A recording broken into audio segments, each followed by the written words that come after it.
Hello, good afternoon, good morning, good evening, wherever you are. Dear colleagues, dear geoheritage enthusiasts, I would like to welcome you on second day of Oxford Geoheritage Virtual Conference, starting with session 3. The session comprises 6 flash talks. For the comments and questions, please use the chat. We will answer them after the flash talk part. And after discussion, we will continue with 3 standard talks.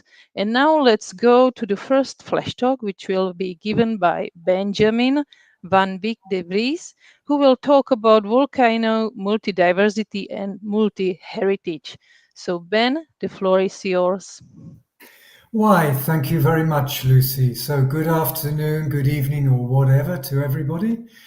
So, volcano, multi-diversity and multi-heritage. This is an idea that's been brewing for quite some time, and there's an image on the screen, a sketch of the whole volcanic environment that I drew in 2018. It shows not only the geo part, but the bio part, and the anthropic environment, going from politics, science, to people, and taking it all in.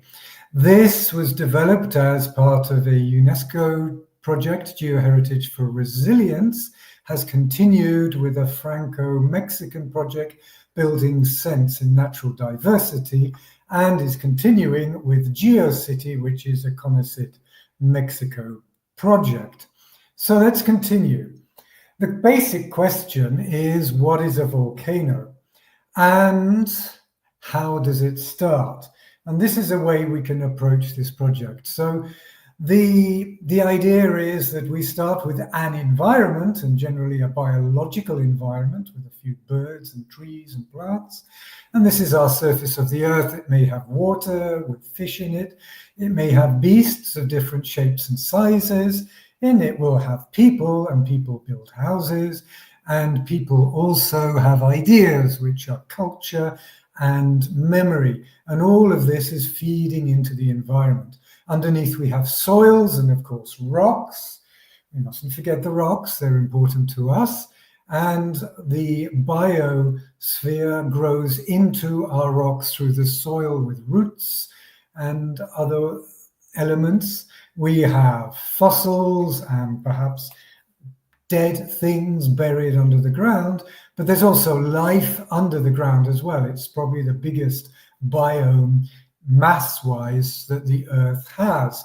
And this continues probably up to at least 10 kilometers under the ground. So it's really a geo element within the lithosphere. So we mustn't forget the atmosphere, and here is the atmosphere with clouds and rain, and not to forget that we, the Anthropocene, the anthropic people, also fly around in the atmosphere and have an effect as well. So this is the background to the volcano diversity. Now we need a volcano, so let's give the animals and people a shock. And here is our magma coming up and erupting, and it's growing a little volcano, which will have effects both above and under the ground. So our diversity is also very three-dimensional, at least, and the volcano grows. It may be something that comes new into this cultural, biological, and geo-environment, but that volcano may have existed there already, maybe a sleepy volcano that wakes up and erupts into this environment. So this is a multi-diverse entity, our volcano. It's never just a rock. There's so much more than that. And this is our holistic picture of volcano diversity. So going on from there, we have a multi-diverse volcanic environment. It's not just geodiverse. And this gives us, you, us, whoever, the freedom to start geodiversity and geoheritage from multiple points. We can go from the geo, the bio, the anthropic, and we can include this in our geosites and in our ventures. In a way, it is. These aspects are there already, but they are not really together as the main values. So, this geo-bio-anthro-diversity can help us dealing with risk, for example, and it's all connected. Why does it help us with risk? Because we can come from various different standpoints to connect to the risk through geodiversity and geoheritage. And I guess the takeaway element of this talk is to be open and inclusive. Include the geo, include the anthro in your geoheritage. Thank you very much. Okay, thank you very much, Ben. If you have any questions, please put them in chat and they will be answered later. And now I would like to welcome Matthias Hens, who will present the topic of deep earth geoheritage, geoconservation of geosites of xenoliths in volcanic area. So please share your research, Matthias. Thank you very much, Lucy, and thank you for the opportunity to present this concept, this new concept, which we'd like to drop in. This is the deep earth geoheritage concept, or in English, the geoconservation of geosites of lights in volcanic areas. Why is it important? This is coming from our latest experience. We are working on monogenetic basaltic volcanic fields, which are well known about producing mantle or crustal xenolites. And our experience was that geosites where these xenolites can be found are underestimated in geoconservation attempts. Many of these geosites are not accessible since they were published first time. These xenolites can be handled as time capsules, because if we have an ongoing monogenetic volcanic eruption and we investigate the mantle xenolites, for example, we can have up-to-date information about the current state of the deep earth of the lithosphere. But if we have an ancient volcanic field, if we have an ancient volcano, an inactive volcano, and we have xenolites, then we are able to get information about the past, about the physical chemical features of the deep lithosphere from the past, and these are irreplaceable research data about mantle metasomatism, element cycling, evolution of deep earth reservoir over time. So we think that geoconservation of these geosites should be very important in the future. I'd like to show you one example from our research area. This is the Bakony-Balaton Highland volcanic field from the Pannonian Basin, Hungary. We have many monogenetic volcanic fields across the basin, but I'd like to concentrate now to the central part. This is the Bakony-Balaton Highland volcanic field, where we have many xenolite producing volcano. There are nearly 100 publications from the last 50 years. Most of them are coming from the Lithosphere Fluid Research Group from Eötvös Loránd University. And our experience is that many samples are not accessible or lost. The former geosites are now covered by urbanization, have disappeared due to natural erosion or mining, or are on private property. Hence, we are not able to collect more samples, to analyze them, to investigate them with modern methodology. So we are now currently working on save these old samples, categorize them, taking inventory, and we are planning the long-term repository of these samples in our institute. And we'd like to make a step forward in this topic. We will organize the next Javcei Volcánpark conference in Sopron, Hungary in 2026, where we'd like to drop in a deep earth geoheritage session among the other traditional sessions like volcanic geoheritage, volcanic geoparks, or geotourism in volcanic areas. So I'd like to invite everybody, if you are interested in volcanic geoheritage, to take part this conference. Registration hopefully will be open from the first part of September, and I hope that I can meet you in person in Sopron in 2026. Thank you very much. Thank you very much also for the excellent timing. For the question, please use the chat. And now let's move to another presentation.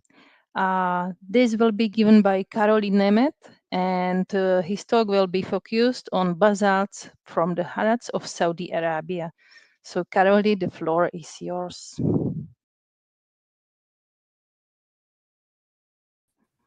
Please put your microphone on. Karoli, apologies, we don't see any slides ready. Do you have some? Yeah. I had a problem because my lecture was more bigger than 50 megabyte, and I couldn't upload it. I didn't know this, and now I have to improvise. So I share my screen. Absolutely, not a problem at all. Oh, select screen.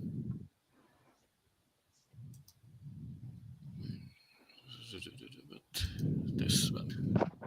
Hello. Can you see it?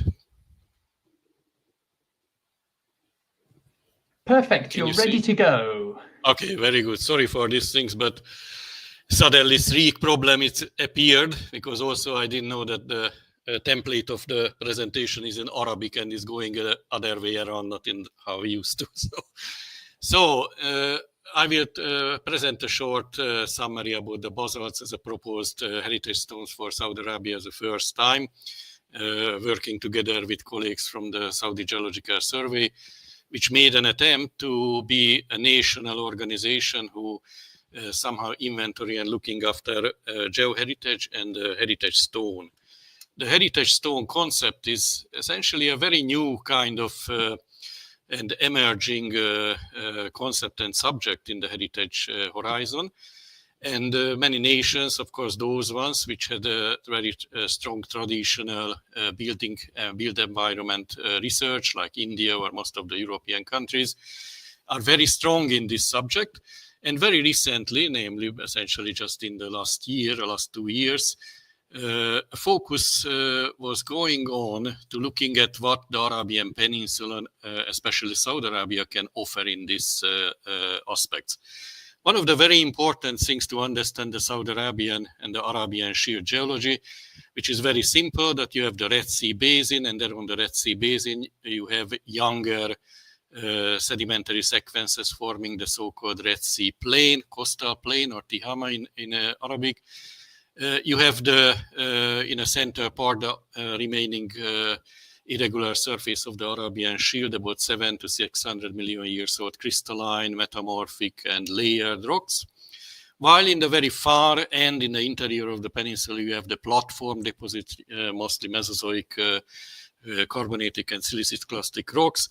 And these 3 type of rock assemblage in the middle runs through by a successive and in successive rift phases emitted large volume of basaltic rocks. In this map, you can see all these zones marked there. And here are some interesting facts that 19 monogenetic volcanic fields are formed in this time, about last million years time. 3,500 vents, centuries to millennia recurrence rate, what we can see, and the basalts covering an area which is about similar to 200,000 square kilometers, which is 10% of the surface area of the Kingdom of Saudi Arabia. In this field, if you are just traveling through in this area, you can see significant color differences of the building environment, like in the coastal areas of the Pliocene coral reef limestones determine the type of building material, while in the interior, mostly adobe clay bricks architecture, and in between, you see basaltic rocks forming the foundation of lots of adobe rocks. And in fact, you can trace basically from the Paleolithic to the recent time, a very significant and very extensive and very diverse and diversified usage of basalt as rocks, which deeply embedded into the cultural identity of the nation. The oldest one, the Paleolithic to the Neolithic, you can see all sorts of very strange features on the desert floor, some rock carvings. go through the Ottoman time, where you have water controlling systems and fortresses, to the Islam time, when you have the oldest mosque use the basalt. And in the holy city of Al Medina, you can see that the modern city also using extensively the basaltic rocks. One of the very exciting and very interesting kind of concept, what we're actually working on it, utilizing the Hejaz railway, what the Ottomans built with an attempt to connect Istanbul to Medina. The railway line has been completed and extensively used the local stones, and you can see very clearly how the geology affected and influenced the architecture around the Hejaz railway line. And once you're crossing basically the basaltic fields, the Harats, you can see everything is dominated by basaltic rocks, including the associated mosque with the railway line. So in summary, we can say that the basalts played an extremely important role of the heritage of the kingdom. And it's really visually a very appealing and very significant and dominant rock types, which separating basically geocultural regions in the Arabian Peninsula. Thank you very much. Oh, thank you. Thank you very much for great timing and for excellent presentation. And now let's travel from Saudi Arabia to Pakistan. I invite Syed Harun Ali to present his talk about establishing various sites in the Field Museum of Geology Salt Range in Pakistan as a geopark. Syed, the floor is yours. Thank you very much, Lucy, and all the organizers of the conference, especially the organizers from the Oxford Museum of Natural History and other officials. My name is Dr. Harun, and I am from Pakistan. And this area is basically part of our study from the last 20 years. And we have been working in this area. And the concept of geopark, however, is a new thing here. And our team and our working group is actually working in order to establish a geopark and preserve its heritage. Actually, this year also marks the 175th anniversary of Geological Survey of India, that was established at that time, and then it was transformed to Geological Survey of Pakistan. So this is basically a group effort by my students and my colleagues. So we will see salt range. It has a variety of rocks, and it has a variety of different rock types that are present from Precambrian to Pleistocene. And salt range is actually 180 kilometers that stretches from in the center of the country. I don't know why the map is not shown here, but I can tell you that it is present in the center of the country, and it is responsible. It is made up of the salts that are about 2 kilometers in thickness, and they have a variety of heritage in terms of different religions, from Buddhism to Hindu dynasties, Hindu Shahis, then Sikh were there, then the Mughals, and it also hosts the second largest salt mine in the world, that is the Kyoda salt mine. And it also hosts some of the sites that are like the Permo-Triassic boundary that has been studied from the with the Japanese groups, and it also has a wonderful sites for trace fossils in the Cambrian. That was actually the place where ichnofacies, the science of ichnofacies was started by Cinderwolf and Silacher, and it preserves a beautiful, I can show you the sample of these beautiful trace fossils, and these are basically from the Cambrian times. So it holds a wonderful stories. Maybe we can see from the Triassic, we have these ceratites beautifully preserved in these sections, and we also have these productus. These are basically from the Permian. So these are some of the sites that our aim is to establish a geopark. And we can see here some wonderful sections, and these are very interesting places, very interesting gorges, where we have strata from Cambrian, and we all the way to Jurassic, and some of these gorges, they preserve strata from Precambrian to Permian. So there are variety of sections that are preserved. So these are some of the digital elevation models, as we can see. Our idea is to make all this area just like a where we can see these rocks in the office first, and decide where the tourist or where the people want to go. And this is the final picture that we want to see. These areas where we have temples, where we have monuments, and all these geodiversity landscape that are made up from these rocks of Cambrian to from Cambrian to the Eocene. And this is our main concept. Thank you very much, Lucy. Thank you very much for your presentation. If there are any questions, please don't be shy and put them just in the chat. And now let's move to Europe, to Canary Islands.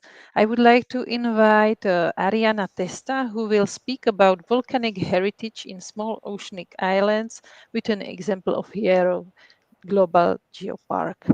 Ariana, the floor is yours. Good afternoon, everyone, and thank you, Lucy, for your presentation. My name is Arianna Testa, and I'm a PhD candidate at the University of Rome Tor Vergata. Currently, I'm conducting a research visit with the Grupo de Investigación Geopatrimonio y Geoturismo en Espacios Volcánicos at the University of La Laguna in Tenerife. Today, I'm pleased to present you our work. So, Canary Islands are a volcanic archipelago located in the Atlantic Ocean in front of the Sahara Desert and coast of Africa. It belongs to Spain and consists in 7 islands, of which El Hierro is the most western and the smallest, with an area of 268 square kilometers. It's also the youngest island of the archipelago, with volcanic activity formed less than 2 million years ago. The island is characterized by basaltic volcanism, which has given rise to over 100 volcanic edifices, faults, and shaped a landscape marked by landslides, including, as you can see in the map, El Golfo, Las Playas, and Julan. El Hierro remains volcanically active. Its last eruption was submarine and took place between 2011 and 2012. This event was so important that led to the designation of El Hierro as a UNESCO Global Geopark in 2014. So last year marked its 10th anniversary as a geopark. In the 2000, El Hierro has been designated a UNESCO Biosphere Reserve with the goal of balancing natural resources, conservation, and the needs of local communities. Again, over 58% of its surface is classified as a natural protected area, and a marine national park is currently being established in the Mar de las Calmas region. El Hierro receives about 20,000 of tourists a year, mainly motivated by diving and hiking trekking activities. The study examines the geoheritage of El Hierro as a tool to promote geotourism development.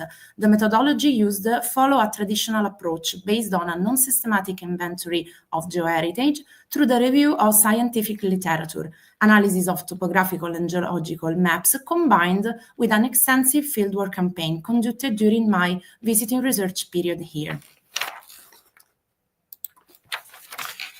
El Hierro, with its diverse geoheritage, represents as both a natural and cultural laboratory closely linked to its volcanic origin. The island's landscape is primarily shaped by mafic volcanism, featuring geological formations such as monogenic cones, ornitos, pahoehoe lava fields, and diques. From a cultural perspective, El Hierro's heritage is deeply influenced by its geomorphology and the historical relationship between local communities and the volcanic landscape. There are elements directly associated with volcanic activity during the time of the Spanish conquest, as archaeological sites, volcanic tubes once used by the island's indigenous inhabitants, dry stone walls, and export-oriented crops cultivated on lava fields. These agricultural practices have contributed to breaking down and dispersing lava, facilitating the formation of fertile soils. Currently, most visitors come to El Hierro primarily for diving and hiking, overlooking many other valuable resources that the island has to offer. While this activity dominates tourism, they do not fully showcase the rich natural and cultural heritage of the island. The combination of natural and cultural heritage shapes a stunning landscape, offering great potential for geotourism development.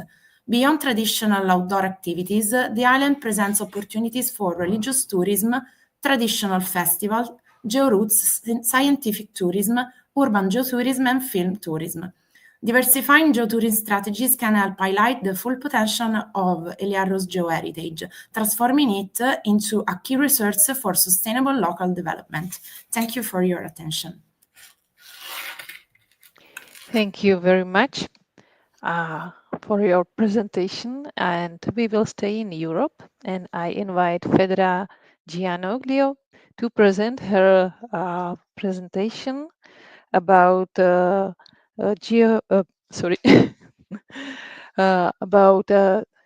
developing a functional geotouristic strategy in the ophiolites of the Beigua UNESCO Global Geopark. So Fedra, please share your research.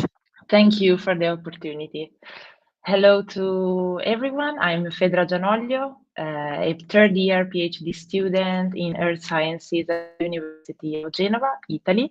And today it's my pleasure to present you part of my research that is a multi-phases study regarding the investigation of geoheritage in Beigua UNESCO Global Geopark with the aim of developing a functional and sustainable geotouristic strategy. First of all, a brief introduction of the geopark that is located in the northwestern part of Italy in the Ligurian Alps. It comprises 40 sites of geological interest, and 13 of them are included in the national and regional inventories of geosites. We have more than 200 million years of geological history, represented in a high geodiversity. In particular, we have ophiolites, that outcrops in this territory, representing the main ophiolitic complex of Italian Alps Apennine system. So we close this long history in case stages to represent the geological evolution of the area. To do this, we use geological framework that is a useful tool for a punctual and a proper geoconservation. To identify this framework, we didn't think just locally, but we use a large-scale approach with a view to a future nationwide use of this tool, as in countries such as the UK and in Spain. So after this, we perform a preliminary qualitative assessment on all the 40 sites, valuing their touristic potential and using these 4 criteria: scenery, observation conditions, interpretative potential, and accessibility. On the sites resulting with medium-high or high touristic potential, we perform a quantitative assessment of degradation risk, properly developed for the identification of management action to be implemented for a sustainable fruition of geosite. Another pivotal part of my study is the development of an interpretation strategy that is started and is still in progress. And this strategy has the aim of make history more understandable and appealing also for lay people. This phase comprises many stages, such as identification of geological themes, which tells the geological evolution of this area, and the organization of a focus group conducted in multiple sessions and attended by Geopark stakeholders. These meetings were essential to investigate their perception about geological aspects such as geosystem services and threats to geodiversity, And we will now proceed with the final meeting to identify the most effective language and iconography to promote these geothemes. The stakeholder will be also essential then to test the informative material for a geotouristic fruition. So to conclude, after performing these assessment of degradation risk, and basing on that results, we will implement this management action to before creating a network of geotouristic routes through geosites with the aim of mainstreaming the concepts of geodiversity and geoheritage, allowing over time a more efficient geoconservation. Thank you so much. Thank you very much, Fedra, for your presentation. And now I would like to invite all the Flash Talk presenters to stage, and I open the discussion. I can see one question in chat from Naomi Irapta. Very interested it's for Matthias. Very interested in this concept of deep earth geoheritage and how we can incorporate this in geodiversity assessment. Any starting ideas what dataset to use to show these in geodiversity heritage maps? So, Matthias. Thank you very much for this question. We cannot hear you well. Now can you hear me? Yes, it's better. It's better. Okay. So thank you very much for the question. Now we are at the starting point of this concept. So we get in our mind because of these inaccessible outcrops which we faced with these problems. So I cannot answer properly to this question.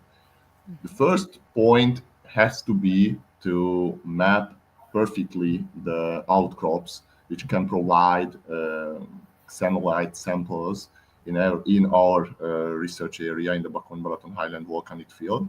And after that, we can manage this concept even more. So this is the starting point to know what we have. And after that, we can go further. Thanks. Okay. Thank you very much. And we have another question for Benjamin, from Maria Fernanda Martinez Baesteles. How can this multi-approach in geoheritage help in policy and decision making? So Ben, please. Hello, can you hear me? Yes. Jolly good. Thank you for the question. So, well, dealing with politicians and actors in the field, often their motivation is not geological, but biological or anthropological. And to give one example from the Rio Coco Geopark in Nicaragua, they invited us to a place that they wanted to make into a geosite because it had cultural associations. It was called the Hand of the Devil, Mano del Diablo. So they led us to that place, and it is a wonderful mixture of biological activity on rocks, which shapes the rocks, and it has this cultural association as well. And underlying that is an incredible scientific element for the geosciences. So that's just one example where policy people come to you with questions which are not necessarily geo, but can be geoheritage in the broader sense. Thank you. Thank you. Are there any other questions? I cannot see any.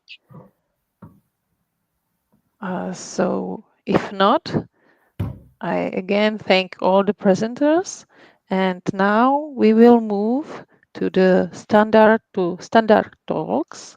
And at first, I would like to invite Rosangela Botello who will present the topic of soil heritage, thinking about some particularities and challenges.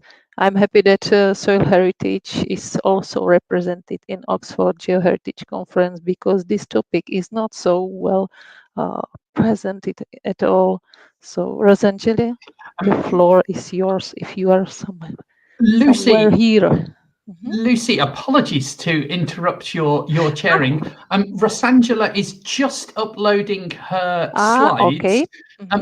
As we are running a little ahead of schedule yes. because of your fantastic chairing and the wonderful people keeping on time, I wondered if we could play because we have 5 minutes. We had a talk that we missed yesterday because of connection problems. So while Rosangela is preparing her slides, we will play the talk of Mohammed Ilyas, who is going to talk to us about some geoparks in Pakistan. And then right after that, I think it was either Pakistan or India. Apologies for my memory. And then right after that, we will get to Rosangela's talk. Yes. Okay, so slide change. Now. Hello everyone, my name is Mohammed Ilyas, a PhD scholar from University of Ladakh, and the title of my topic is Conserving Geoheritage Site for Geopark Development and Geotourism Promotion in Ladakh, India. Ladakh, often called the Land of High Passes, is a cold desert region in the northmost part of India, situated in the western Himalayas. An elevation ranging from 3,000 to over 7,000 meters above sea level, Ladakh is home to a wide range of rocks, minerals, and unifossil assemblages that have developed over millions of years. The Ladakh batholith formed during the subduction of New Tethys oceanic crust beneath the Eurasian plate made up of granite, diorite, and tonalite is approximately 500 km long and 20 to 30 km width, with an age ranging between 46 and 102 million year old. The mineral found in Ladakh include copper, gold, silver, gemstone, uranium, limestone, borax, and sulfur. The fossil found marine fossils such as gastropod, bivalves, nummulites. One of our co-authors recently discovered coral reef fossil from the eastern part of Ladakh, plum leaves fossil, and a rare snake fossil in Ladakh. The discovery of this fossil helps scientists understand the Earth's history and climate change. It also provides into the region geological past and biodiversity that once thrived there. Geoheritage under threat. Ladakh residents participate in protest and climate first for environmental protection. Despite effort, rapid urbanization threatens geoheritage site. Unintentionally destruction of geological evidence due to developmental needs. Significance of geoheritage site. As we all know that there are 2013 UNESCO Global Geopark. Unfortunately, India didn't have a single geopark. But Ladakh has potential for establishing geopark and promoting geotourism, as tourism is a key source of income in Ladakh, mainly in summer season. Current tourism mainly focus on monasteries, lakes, and cultural sites. Integrating geology into tourism, visitor gain limited geological knowledge during tours. Geological insight can enhance the travel experience. Geotourism can enrich tourism by explaining the history and age of rocks. Conservation of Paleolithic site. As in Ladakh, there are few Paleolithic such as Lama Yuru, Spituk, She. Urgent need to protect this Paleolithic in situ section at Spituk and She. Conservation ensures long-term development and sustainability. Preserve site offer valuable geological knowledge to future generation.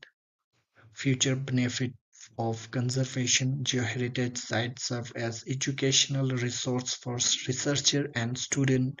Preservation support scientific studies and attract global scholar. Well-conserved geoheritage will leave a lasting legacy for Ladakh. Conclusion and call to action. Conservation efforts are essential for sustaining Ladakh geological wealth, encouraging awareness and responsible tourism, need for local and governmental initiative to protect this natural treasure. Thank you so much to the organizers for this wonderful conference. So great. We just heard the presentation of MUD. And now, finally, let's move to Rosangela Botello. So I invite you to present your talk. The floor is yours.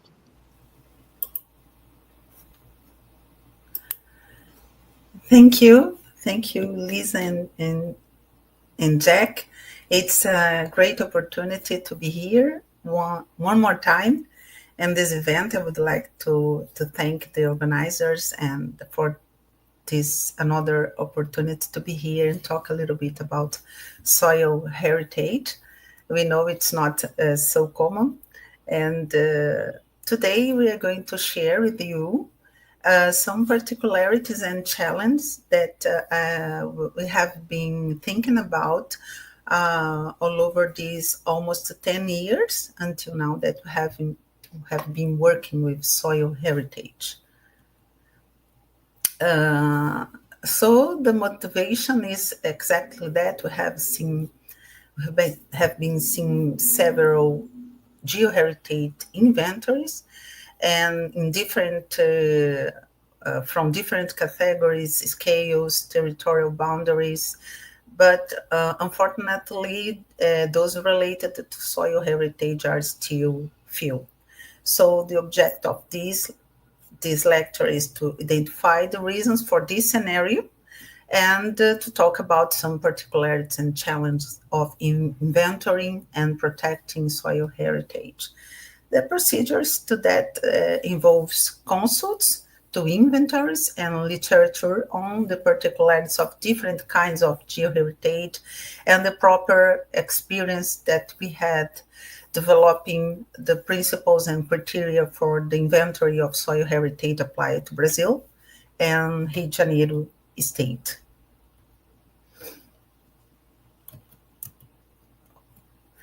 The reasons for this scenario, we believe that the reasons for this scenario are, first of all, a shortage of professionals that combine knowledge of soils and geoconservation. It's not common.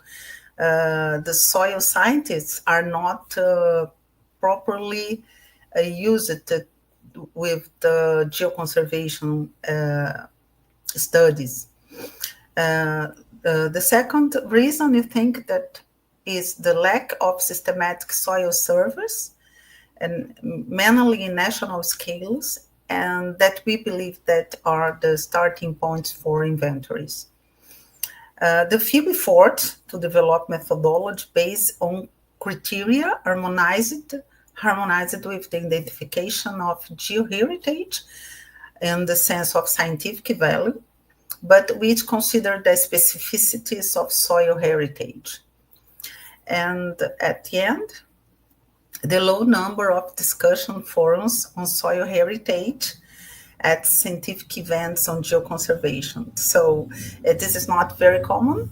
In fact, I'm glad to say that I have participated of the other two editions of this event and talking about soil heritage. So it's a great opportunity, but it's not very common to have forums for discussions in this kind of events about geoconservation or geoheritage all over the world, not only in Brazil. So to start to talk about the particularities that we have been noting along all these years, I think the first is that soil heritage represents only the most recent part of the Earth's history.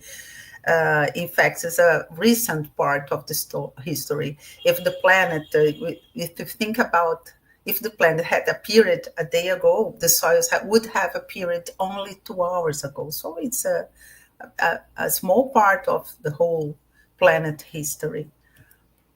Another particularity that it is commonly hidden in the landscape. Soils, it's not hardly they are exposed, and they are not identified, for example, on satellite images or at viewpoints. In this sense, we are similar to paleontological heritage, but I think it's harder in relation to soil heritage, because when you make at the surface, fossils are normally identified by normal people as something that is really important. We need to study at least and preserve. But soils, it's not so easy. When exposed, hardly it means something for normal people, for common people, not scientific public. 30, it's generally difficult to define its limits. The limit of a soil is not easy to identify, even when you are in the field work. And that's why we believe that soil profile can be an important strategy unit for its inventory and geoconservation. Well, it has no scenic beauty. Unfortunately, it's not that it's a mark, for example, for the geomorphosites, the strong mark of the geomorphosites. And I was thinking about yesterday, I include this part in this presentation after the Professor Peter Skriger's talk yesterday here on the event about geoaesthetics. I don't know if we can talk about this on soils, but I would like to think about that. 5, it's hardly to generate interest and attracts the attention of the not scientific public. So, but I think we can change that. Look at these pictures. I think at least you can be a little bit curious, even if you don't work with soil heritage. You think about what's that, why it happens. So I think you can change that. In fact, soil heritage, it's unconsolidated and dynamic, constantly evolving and quickly mobilized by erosion, transport, and deposition.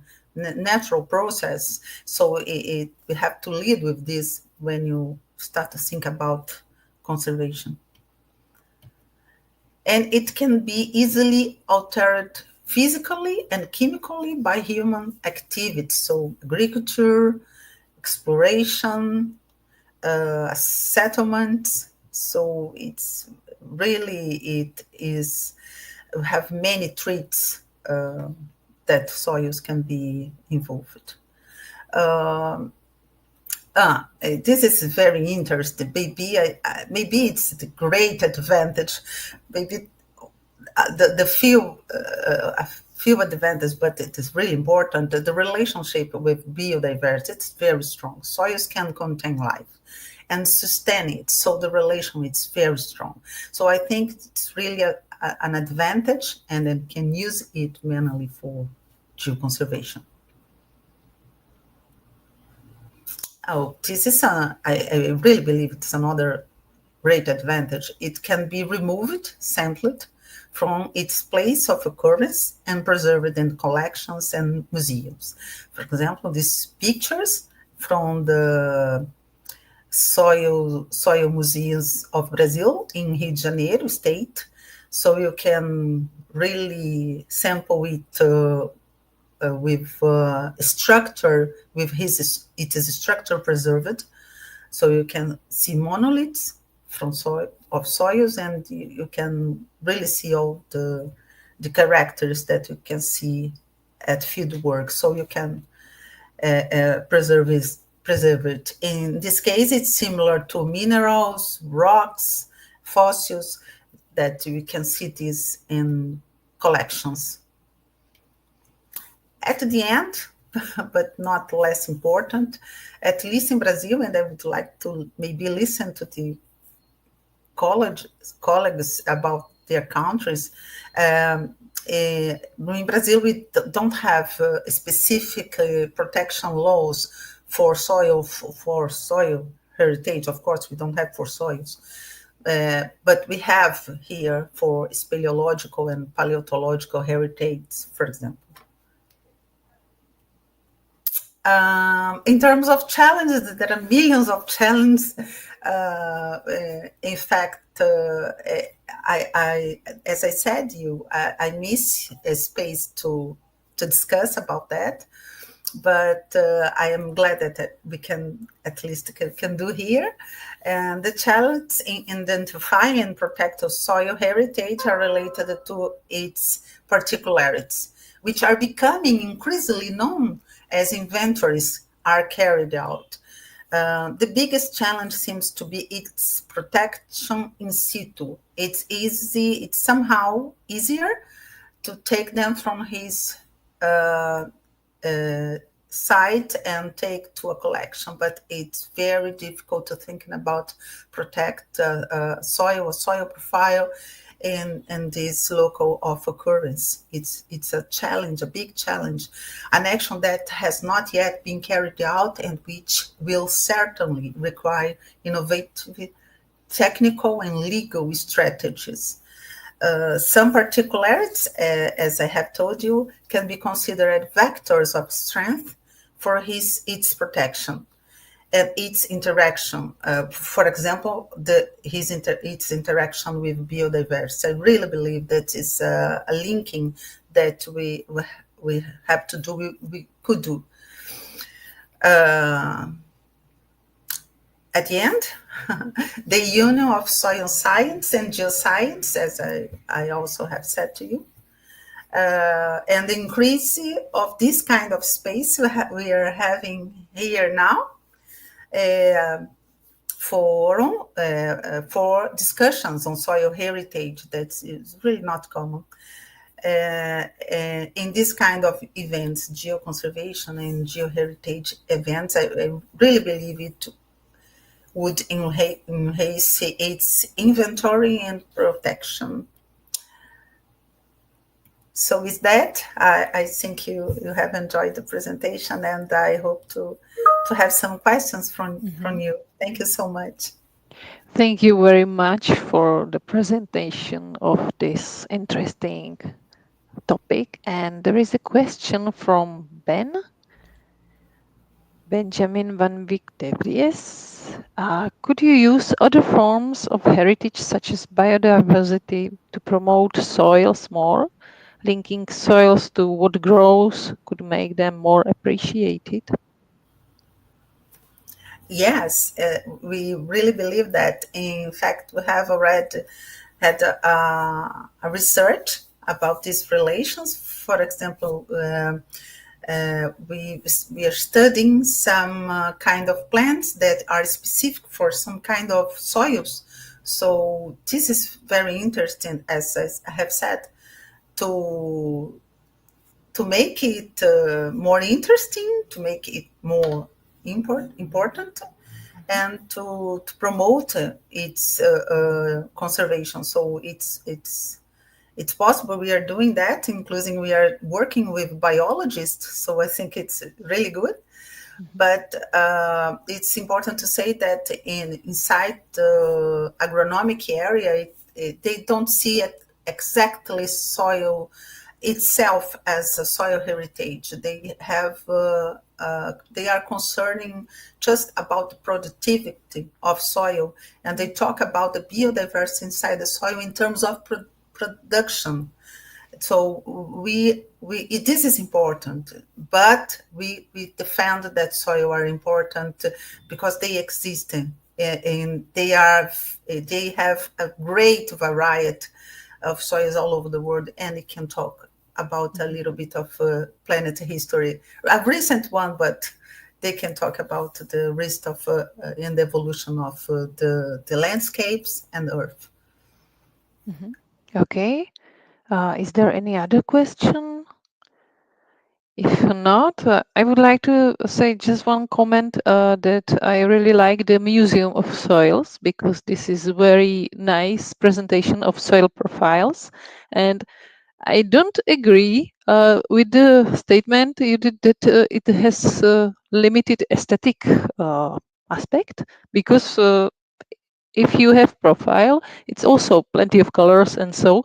And if you have these colors presented in such museum, I think that this is a good way how to promote it more and attract people. So this was just a comment that aesthetic of soils is present as well, in my opinion. So we will move to another standard talk of this session. I would like to invite Xavier Devly-Schauer, and he will give a talk dedicated to ordovician fillets in Otre-Visselm area and their use on cemeteries. So very interesting connection between geodiversity, geoheritage, and cemeteries. So the floor is yours. Thank you, Lucy. Can you hear me? Yes, I guess so. Thanks as well, Jack, for inviting me to present this subject on the fine-grained natural stones that you can find in the Ardennes in Wallonia. The work includes several colleagues, and one of them, Thiago Bazin, the second author, is a master thesis student that is, I hope, finishing this year on this subject.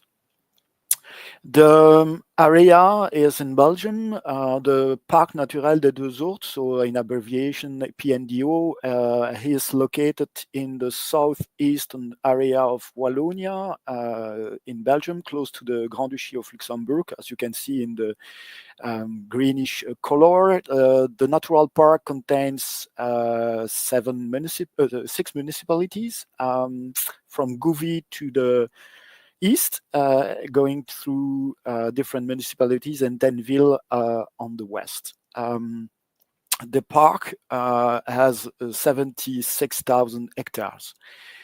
In terms of geography, the park is very diversified, cross-cut by the Ourthe River. You have the western and the eastern branch with the confluence, and then moving almost northward to the Liège area.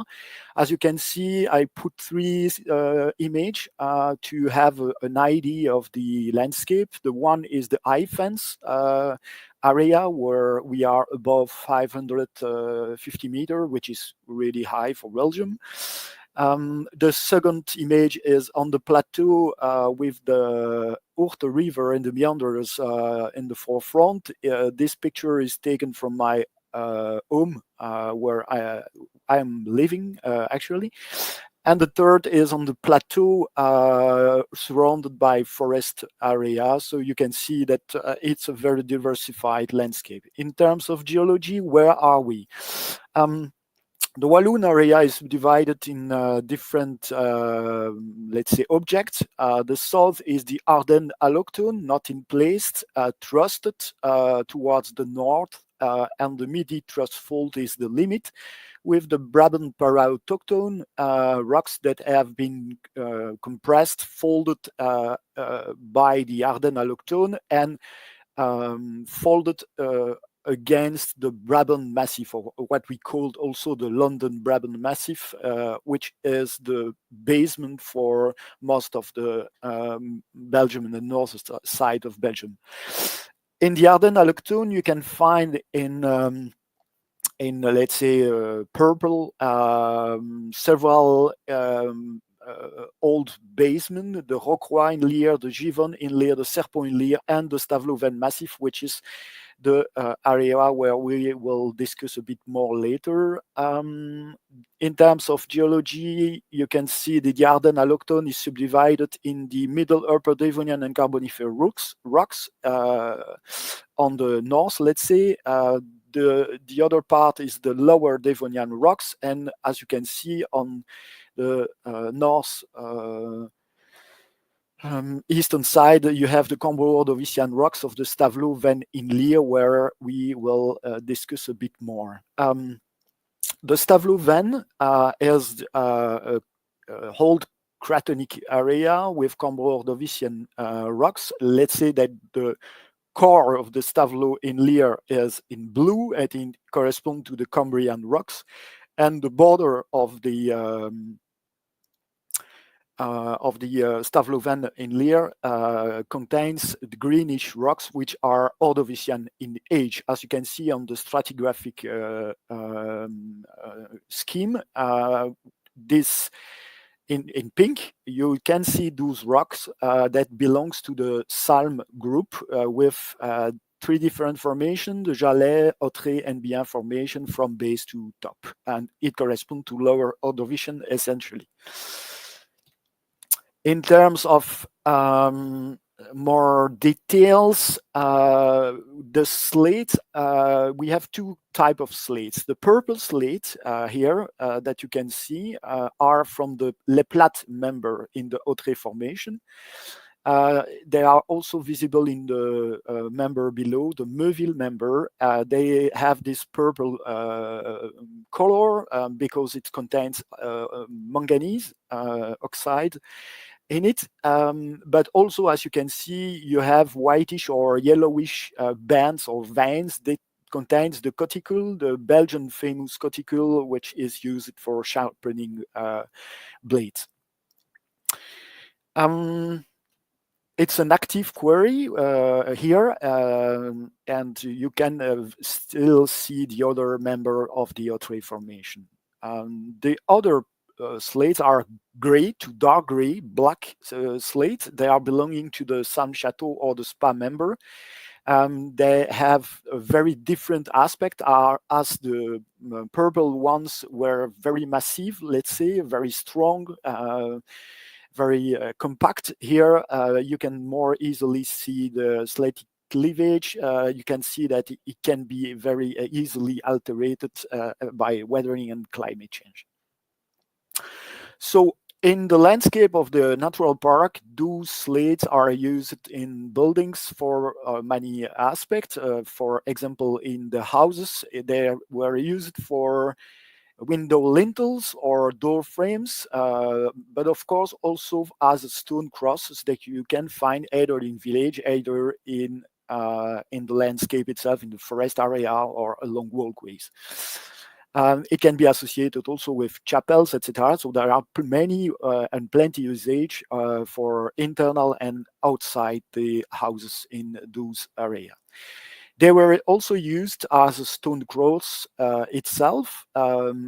As you can see, the picture 2 and 3 correspond to purple stone crosses. The one in the middle has a date on it, 1776. And the number 1 corresponds to the blackish gray slate, and you can see directly how they are preserved in a very different way. They don't have the same, let's say, aspect and typology. On the third image, on the right, you can also see that the purple slate have been used to create ledger stones as well. And there are many church graveyards and cemeteries where you can find these ledger stones. Also today, in a more modern cemetery, you can find these old stone cross slates that were reused in modern, I will say, tomb, but their state of preservation is very diverse, I will say. They are very impacted generally because their protection is not guaranteed. They were related to a period where old active quarries and artisanal workers were using those stones, essentially between a time interval ranging between, let's say, the middle of the 18th century until the end of the 19th century, which is essentially the main part or the main time where they were used. They started to use them for the richest people when they asked to be buried close to a church. those other examples shows you how magnificent and amazing religious symbols are engraved on those purple slates. I can talk a lot on those religious symbols because there are many of them, but I don't have the time to spend here. The date on the left one is 1835, so you see it's in the middle of the 19th century, and there are plenty of places where you can only find those stone crosses along the church walls, sometimes included in the walls itself, like the left one, but generally they are just standing along the wall of the church, and they are not very well protected or badly preserved.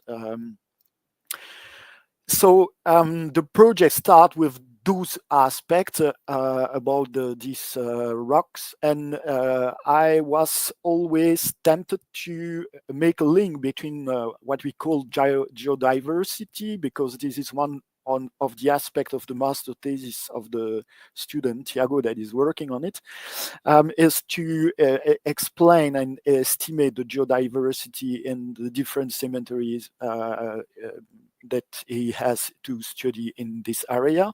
But to make the link between geodiversity and biodiversity, we took the way to look at the lichens. As you can see in the middle of the middle picture, you can see this whitish and yellowish,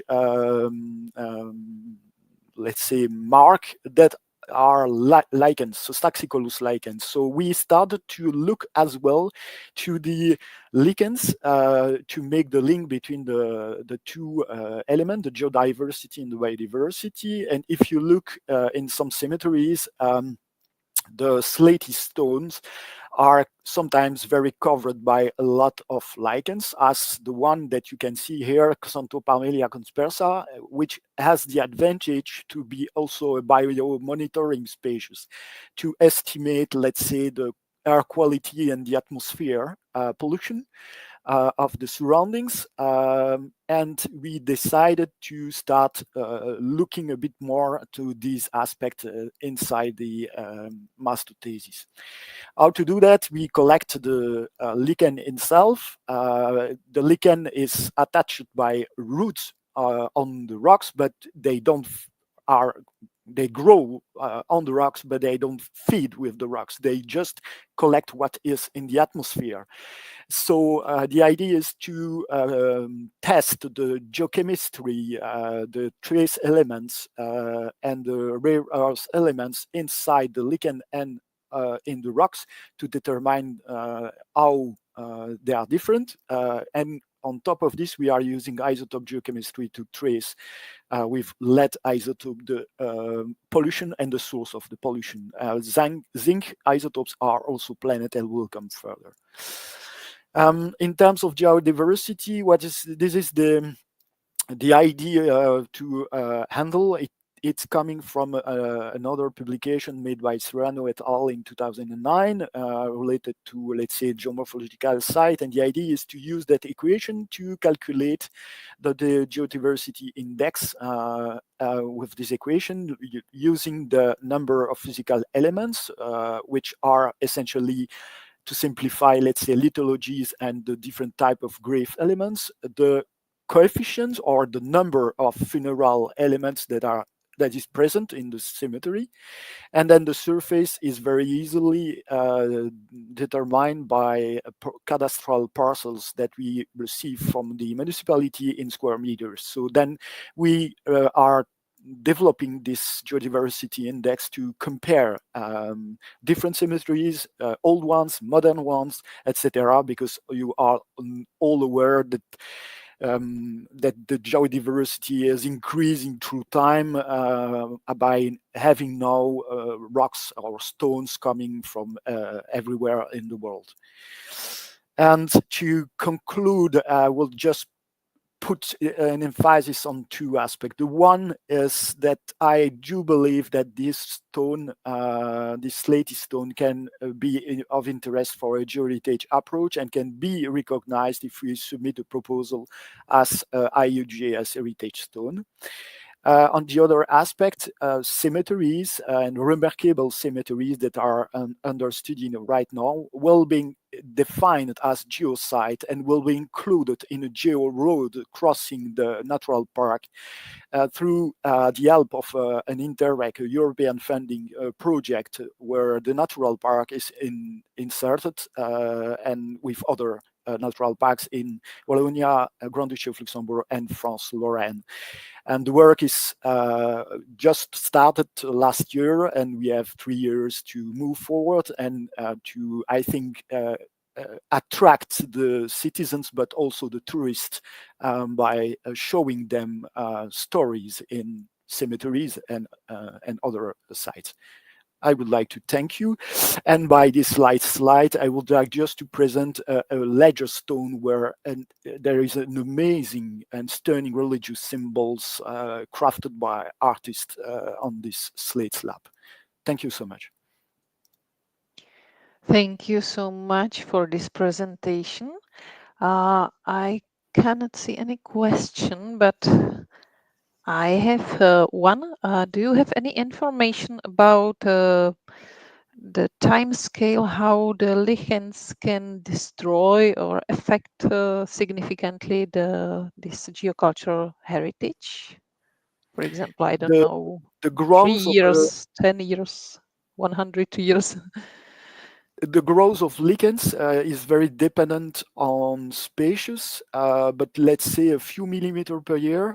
So the ones that I have shown have more or less 40 years of existence. They are really starting directly after the rocks were available, I will say, and they are colonizing the rocks very easily. But then you have more and more lichens on the rocks. So this is for the cemeteries. Of course, you have outcrops where you can find similar species as well, and there they might be older, of course. Okay, and there is one question from Helena Tukiainen. Thank you for the presentation. What an interesting project. Are there any other vegetation like mosses that grow on the stones in the cemeteries? Yes, the answer is yes. But it's already so difficult for me as a geologist to start looking to biodiversity species on lichens that I will say I close the brackets with the biodiversity approach. But yes, we have just found a colleague in the natural park that has a more, let's say, botanical background, and that person has some experience in lichen species and mosses. We have just discovered 2 new very amazing sites for outcropping where rocks it's cropping out, and they were both of them covered by many lichen and mosses species. So we are trying now to define those as geosite, but only to explain them to the citizens, to bring them there, but to not allow the access, because I think that the biodiversity hotspot that we are in front of us should be protected, while the rocks can be, of course, touched. But I think you have to take into consideration every aspect as well. Okay, thank you very much. And for now, I would like to welcome the last speaker of the session 3. It's José Gómez Romero, and his presentation will be focused on geoheritage as a repository of narratives. So José, feel free to share your research. Okay, thank you very much for having me. It's a pleasure to me. So this research was carried by me, José Gómez, and also the Dr. Carles Canet. We both are from the National Autonomous University of Mexico. This was my master's thesis in earth sciences. So the objective of this presentation is to identify the key elements of the geological heritage in Sachicamp Lleiva that are two municipalities in Colombia and explore their narrative configuration of the geological heritage. I will highlight their scientific and cultural significance and their role in shaping regional identity and promoting sustainable development. So one of my very first questions when starting this research was about this. So recently, in 2022, the area was identified as one of the first 100 geosites as the world's most complete record of lower Cretaceous marine reptiles and associated fauna.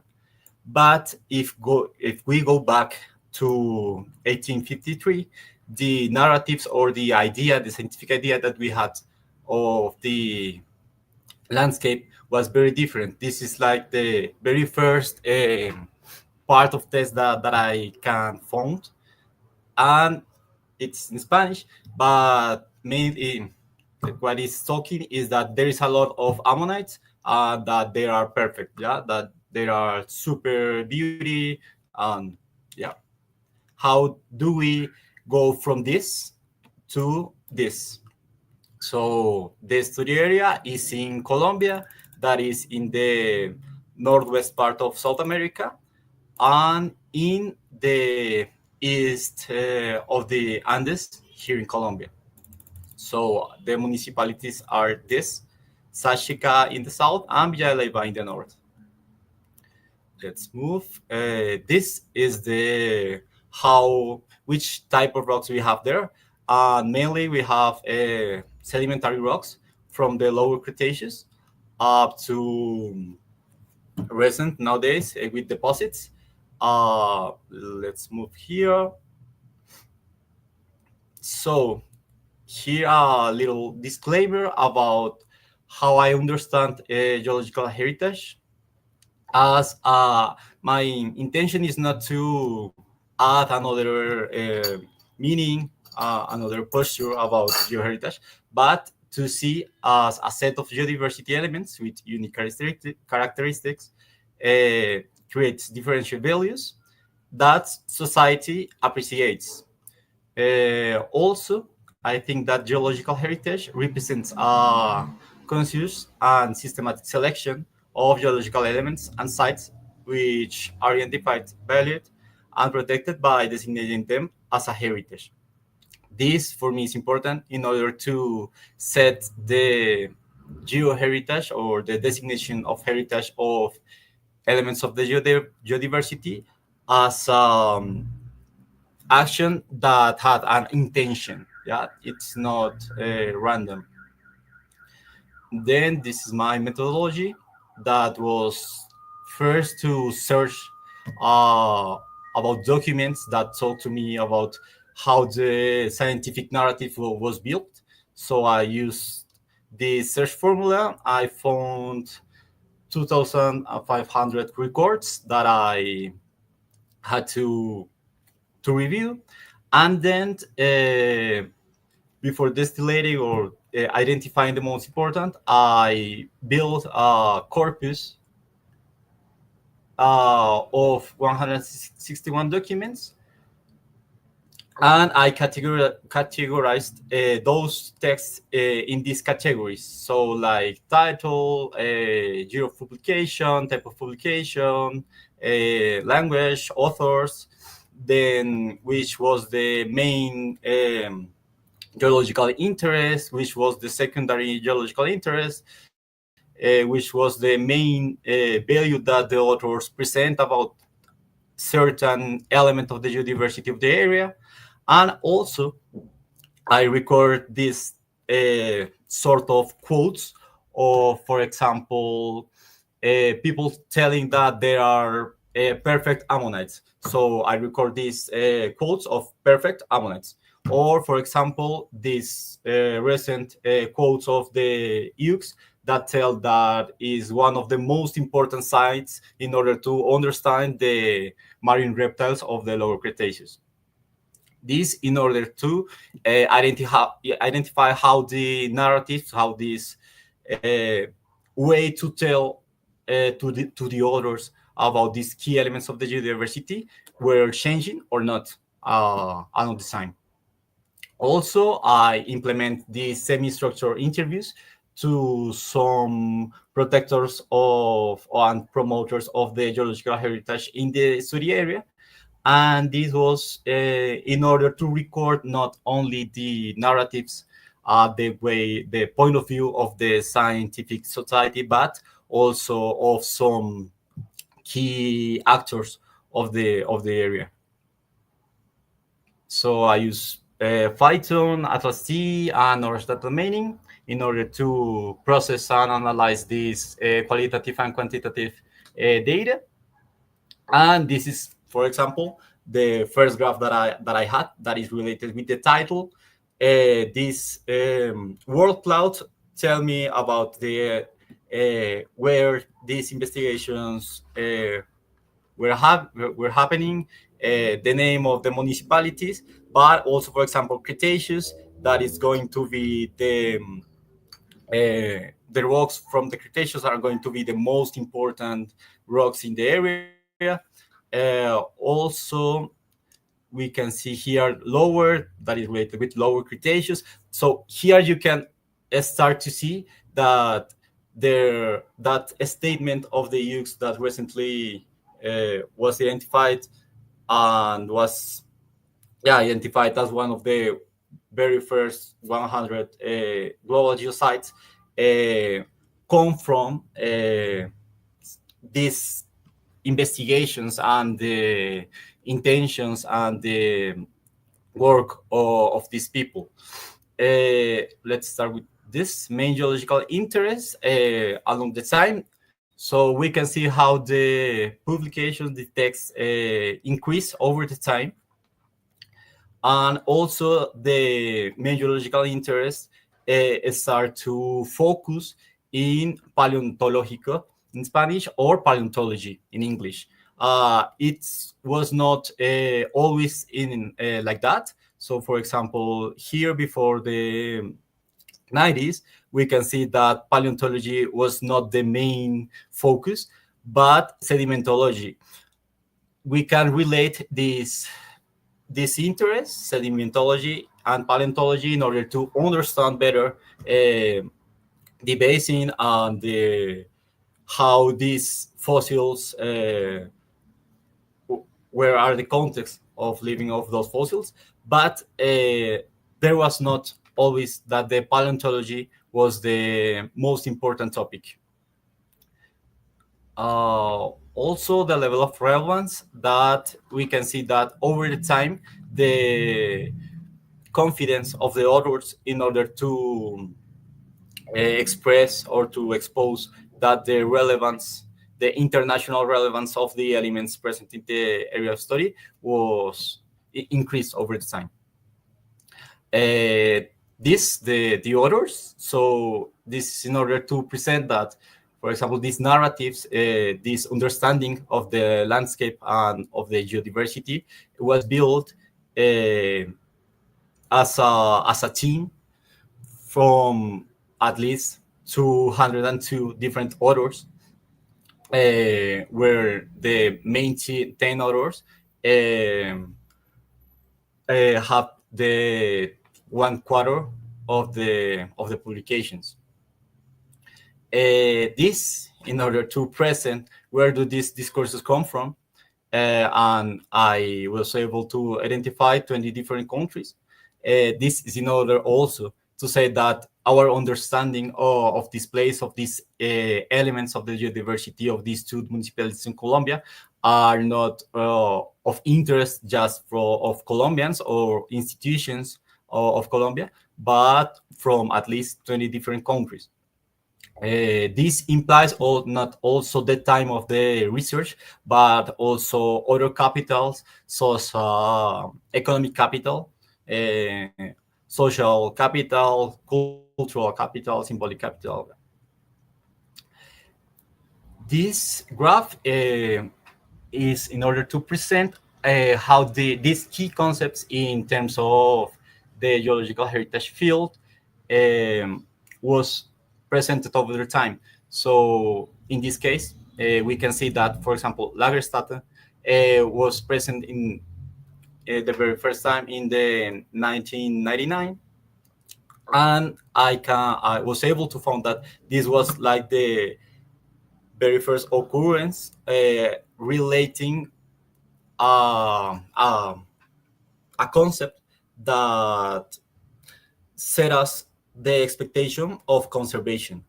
Before that, there are people that say, hey, this is important, but it doesn't mean that we have to conserve that, but that, I don't know, maybe this is important in order to explode this for minery, or I don't know, so many other uses.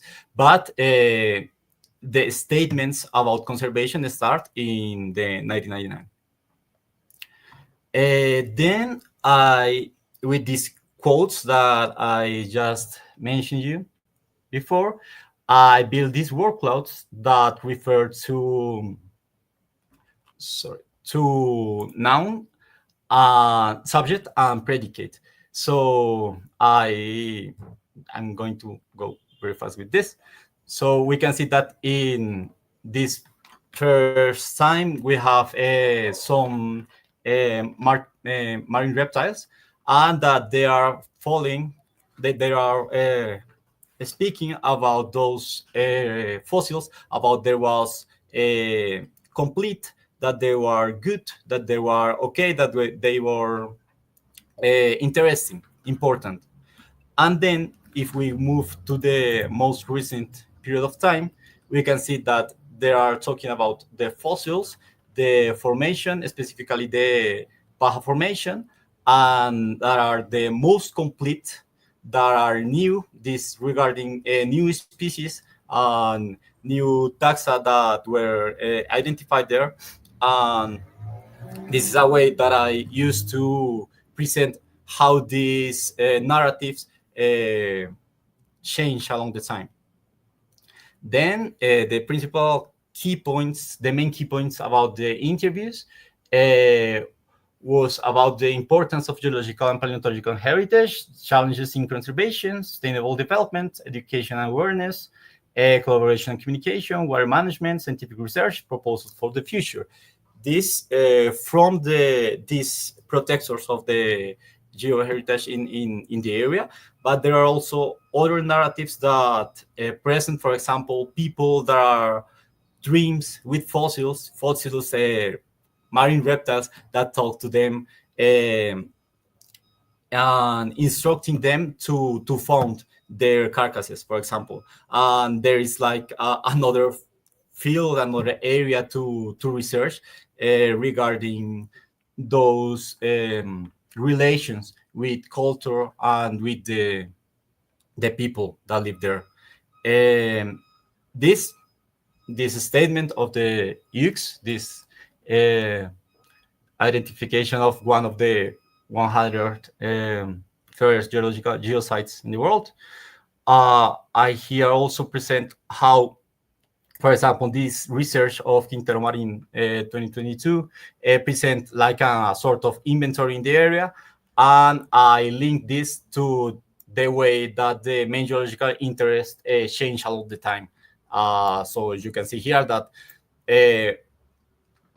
the majority of these sites are related with paleontology, and that is not random, but for me, a result of the how the research evolution along time. I'm going straight to the conclusions in order to not take more time. So it's just the conclusions. 1 minute. Yeah, thank you. Are that this place of global interest is the result of at least 161 studies involving 200 authors from 20 countries, highlighting its global significance, but like a process of global building of significance. Also, this academic and scientific relevance that was built the region as a paleontological from their paleontological discoveries, especially those from the lower Cretaceous marine reptiles. I would like to highlight from here this symbolic significance, as the fossil and geological formations are vital symbols of history, identity, and community cohesion in the region. And also, the last one, that this as a narrative repository, as long as the geoheritage for me is metaphorically a repository of narratives resulting from the social valuation and cultural significance of geodiversity, shaped by interactions within the territory and the social actors that shape those spaces. So that's pretty much all. Thank you very much. Thank you very much for such interesting presentation, and I cannot see any questions, so I would like to thank all the presenters. And let's move to the session 4, to another room, which will be chaired by Helena Tukiainen.